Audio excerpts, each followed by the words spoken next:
pulled her down on him, wrapping his legs around her. "Princess, you don't have to ride me. I'm all yours." Holding her face with both hands, he kissed her again. He felt her fingertips kneading his chest. His manhood threatened to rip through his trousers, struggling to take off her nightgown. He ended up on top of her. He burned with passion, and suddenly, a whiff of cold air hit his back, causing him to freeze.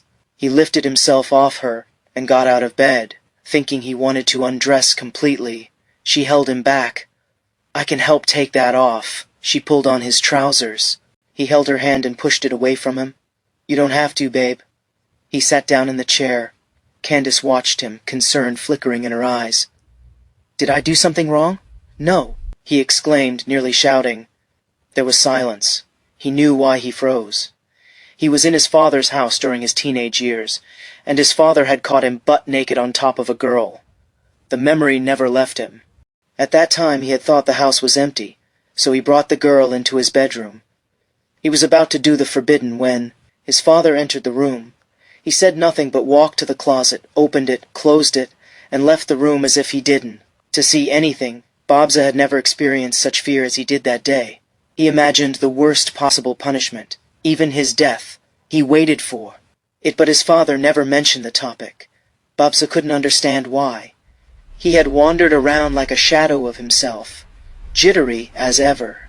He began to pray for his father to take action, so he could move on with life like a normal teenager. The punishment he awaited never came, and he didn't dare bring another girl to the house again. Looking at Candace in his bed, knowing that his father was down the hall, reminded him of that time in his life. No, he couldn't do it. He would have to control his passion, his accustomed way of handling situations like this. He wished he had completed building his own house. Money wasn't a problem, it just wasn't a priority.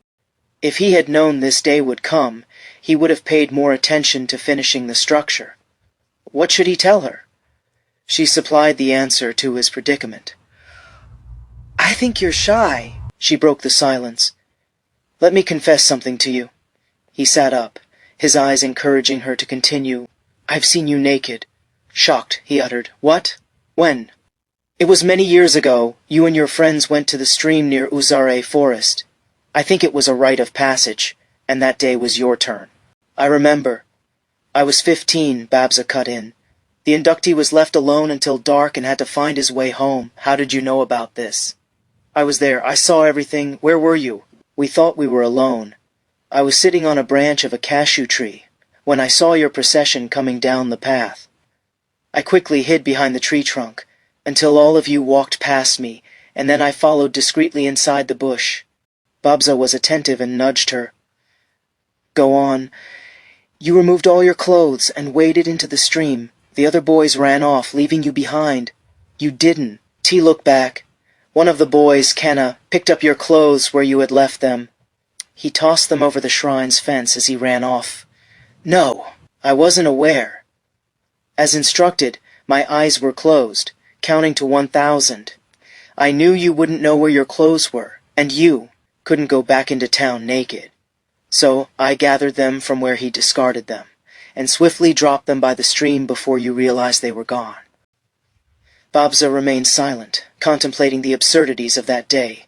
Thinking back now, I remember wondering why my clothes weren't where I had left them. "You said Kenna took them?" She nodded. He pushed the chair away. He started pacing the room. With a fist he punched the air. "Wait till I find that rascal. I'll finish him with my bare hands.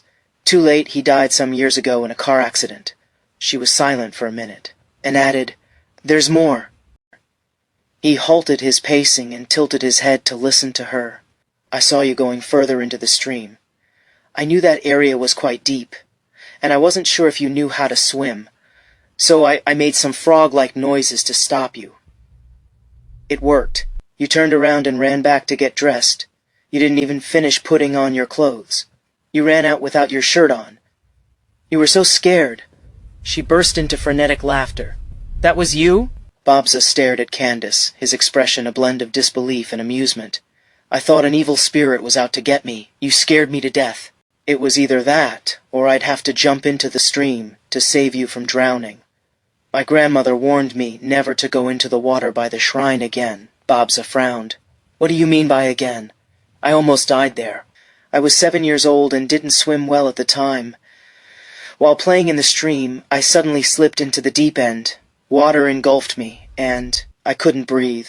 Fortunately, a farmer saw me, jumped in, and pulled me out. When my grandmother found out, she gave me a good beating.